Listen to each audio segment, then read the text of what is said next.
Red's day began normally enough. Down in her office, she looked over the files, both opened and closed. Nothing that required any immediate attention, and nothing that was paying anything either. Some bounties on gun stores selling grenades. Tiffany wanted to hang out.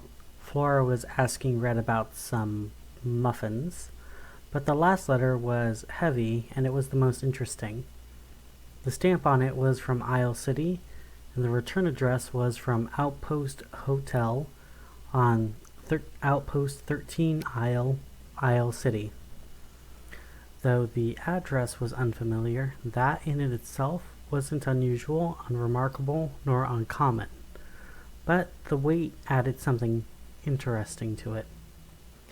Opening the envelope, Red saw that there was hotel stationery, an icon of an island with 3 palm trees and 4 coconuts, with golden lettering marking it as the Outpost Hotel. It even had a handwritten motto of "Remember Yourself."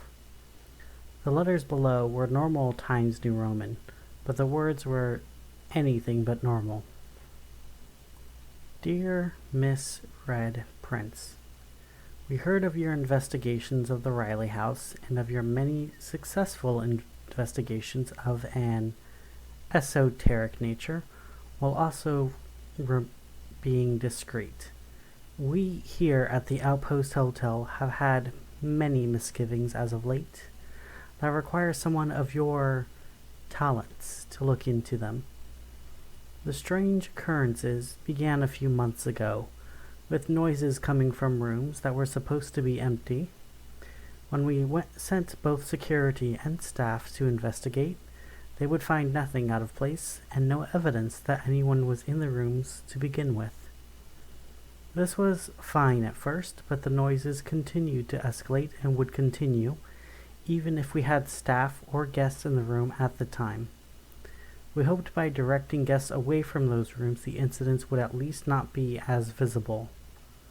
But then we had people appear in the hotel that nobody would remember, only for us to go into the check-in records and find out they've been with us for weeks.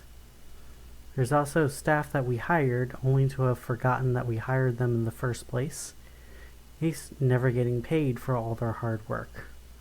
Or there was paychecks we've been sending to staff who had already quit. One time we found 6 months worth of paychecks that were written for someone who hasn't even been alive for over a year. We had also had the nasty habit of forgetting to write checks for our newer staff. And needless to say, when you forget to pay your workers, they tend to stop coming back to work. So we've lost most of our staff over the last 2 weeks, and with less staff we can't keep as many guests. As of the time of this writing, we have less than a dozen staff left in the Outpost Hotel, and less than 20 guests. Our busiest season is just 2 months away, and if we cannot resolve this ghastly business before then, we will not be able to continue to stay in business. We've tried contacting the police, but they have been less than helpful.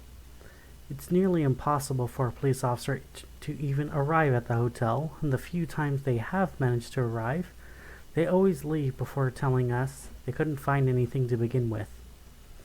Enclosed in this envelope is a ticket to the Outpost Hotel through ferry, and also a payment for your consulting fee.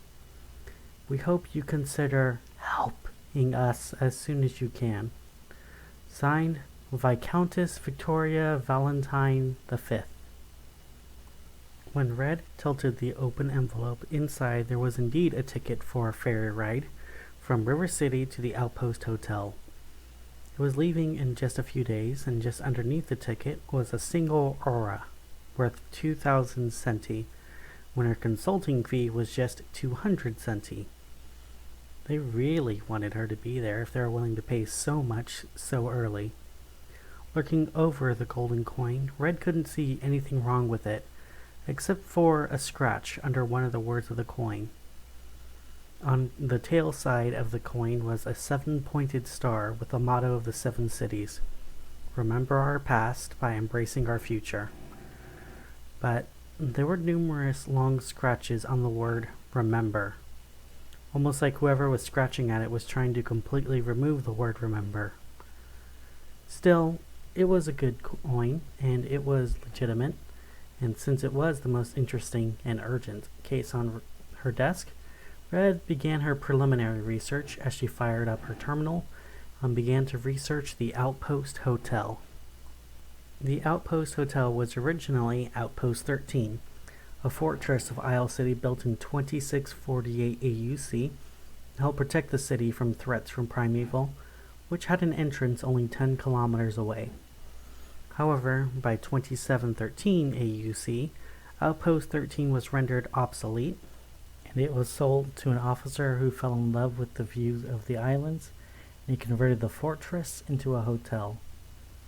Because of the conversion, the Outpost Hotel offered unique amenities not normally seen in hotels of any kind, including a multi-story library converted from the old fort's library, 9 different Martello towers, 20-meter tall towers built along the coast that fired cannons at approaching threats from the ocean, converted into observatory towers for watching birds and distant sea life from a safe distance. There was a 5-star restaurant that prized chefs from Gaul, Scythia, and Kart Kadesh would compete to just work at, not even lead, just to work at. The artillery field was converted into a national reserve to allow a soothing natural retreat within walking distance from the hotel. There were even underground tunnels from the days of the outpost that connected the different buildings of the hotel and were rumored to go even further out, connecting to bunkers on the outer micro-islands that made up the archipelago. More active amenities of the Outpost Hotel included reef diving, lion fish hunting, jet skiing, and for the far more adventurous types, day trips and even camping within Primeval itself. The Outpost Hotel was the last stop, and day trips were often launched from the hotel. Whale watching, dive tours, sail races, conventions, graduations, and even parties for the wealthy were all just icing on the cake for this hotel. The isolated nature meant that it had to offer its own amenities, but it seemed like it was thriving for years. But as Red looked closer online, she found where things began to fall apart. 18 months ago, negative guest reviews began. At first, they were small and simple things. The waiter forgot a drink, or food took time to arrive, or housekeeping forgot to change the sheets one night. But as time went on, negative reviews continued to escalate in both quality and quantity. Sitting in a restaurant for over an hour and no one took their order. Rooms were being triple booked and the clerks were unable to even find an alternate room to put them up in. Guests who would be kicked out even after they paid and unable to get a refund because the hotel said that they never signed in. But then, abruptly, the bad reviews stopped. For a while, until 6 months ago, and then they began again. Again, it started in the restaurant about food being forgotten and then escalated to guests being forgotten. But it also applied to the other activities offered by the Outpost Hotel. Whale watchings were canceled without warning nor refund, and other activities were canceled, and now according to the most recent reviews, there was nothing to even do at the hotel anymore. And sure enough, when Red looked into the online booking, every event hadn't been updated in nearly 3 months. So there was no way to even try to book for anything. So now the important questions were all here, just from her preliminary research. And what happened 18 months ago that triggered this? Then what fixed it last time but couldn't fix it this time? Why is it worse this time around? Why isn't anything being updated? And of course, with all the negative reviews from the guests, but not a single one mentioned loud noises in the rooms. And the strangest of all was that there were no reviews from the employees nor former employees. Usually, when employees became estranged due to lack of payment, the first place they informed everyone was on the reviews. But here, it was completely blank. What was keeping estranged employees from reviewing? The Viscountess mentioned estranged employees, and there was no reason to lie about something like that. So, that was something that would need to be followed up on. With this information in mind, Red Prince turned off her terminal and referred to a more traditional means of information. Her books. Going through the shelves, she found the book she was looking for. A hardcover book that was wider than it was tall, with the title of The Effervescent Explorer's Encyclopedia on Esoterica, Exoterica, Enigmas, and Extraordinary Events. Or simply Encyclopedia Esoterica for short. A comprehensive compendium on creatures of an unusual nature known throughout the world. Where exactly Red got it, she couldn't remember. But it had proven useful before, and it was likely to be useful now. The organization system of the table of contents allowed her to not just look things up alphabetically, but also by location. Scrolling past Arcana, past ghouls and goblins, and finally just above Jotun was the location Isle City. And under sublocations, Red found the infamous Outpost 13. Flipping to that page, she found a whole page devoted to the legends and lore of the island. Things that were unlikely to come up in online research. There were a few sentences for the Sukoyant, the creature better known in River City as the Hag. A vampire common in the Tano Sea that would appear in the form of light before drawing people away. There were tales of La Figapa, a woman with backwards feet that would lead wandering men away. The Lagahu, a man who at night would lose his head and carry chains and a coffin around his neck. All very interesting monsters, to be sure, but also unlikely to be the threat in the Outpost Hotel.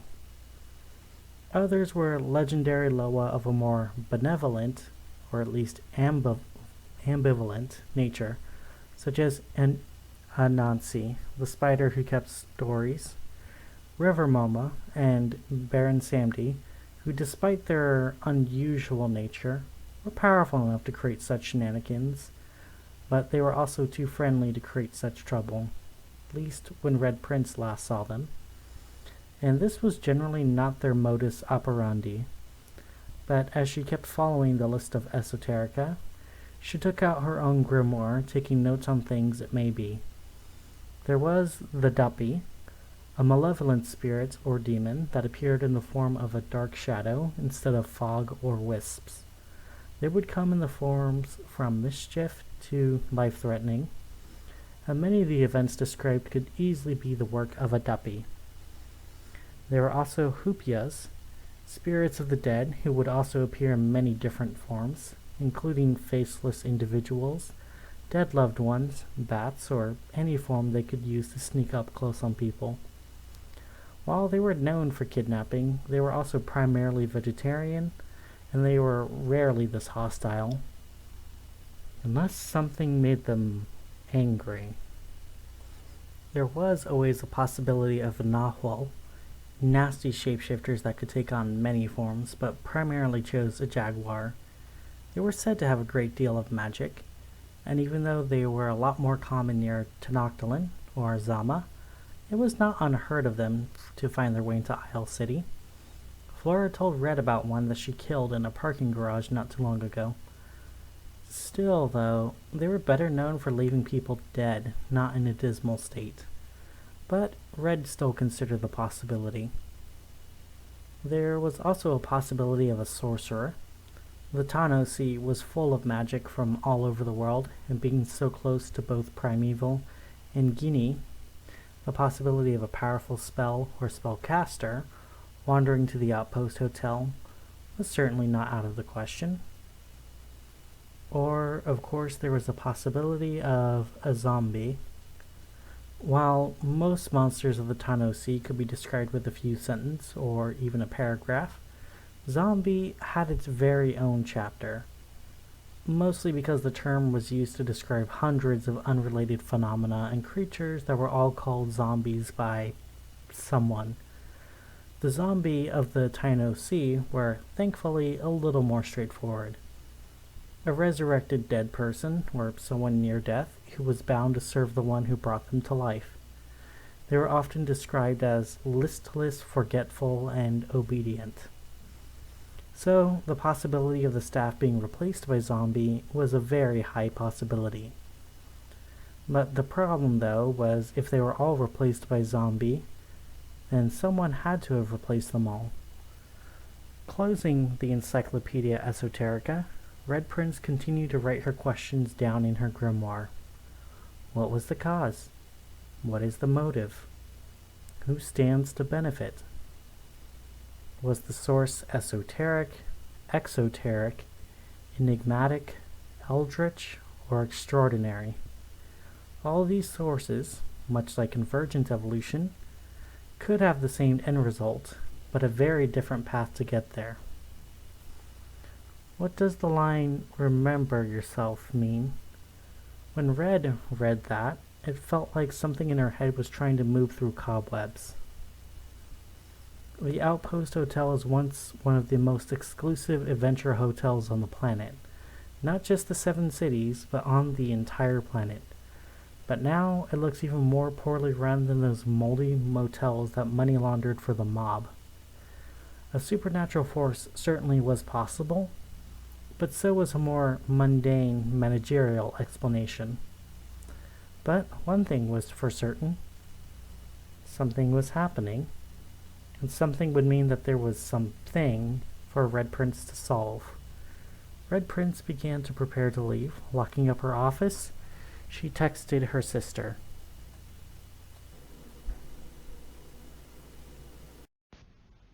Pack your bags, Fallen Grace. We're headed to Isle City.